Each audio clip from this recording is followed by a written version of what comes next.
Mondoukou, dans la commune de Grand-Bassam.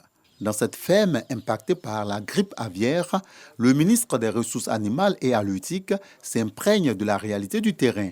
Sont en cours des opérations d'isolement, d'abattage de volailles et de sécurisation sanitaire du périmètre contaminé. Les dispositions ont été prises dans un périmètre d'environ 3 km de procéder à des abattages sanitaires. C'est ce qui a été fait. Donc aujourd'hui, ce sont pratiquement près de 170 000 sujets. Il faut noter que c'est une procédure ordinaire. Ce n'est pas exceptionnel, ce n'est pas la première fois que nous faisons face à cela. Le ministre Sidi Temoko Touré rassure que la situation est maîtrisée par des équipes expérimentées en la matière.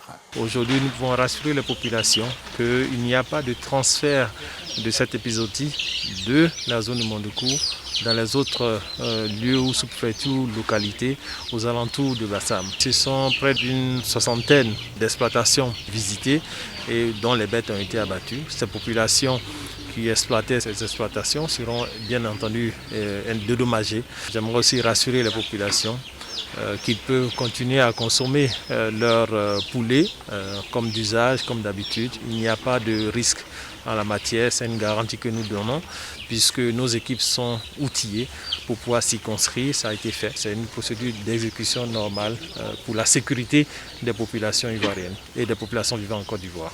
Les abattages sanitaires qui sont effectués sont suivis d'enfouissement des carcasses de volailles afin d'éviter la propagation des germes de la grippe aviaire. À la fin de sa visite de terrain, le ministre des Ressources animales et halieutiques a félicité l'ensemble des équipes en activité pour leur professionnalisme.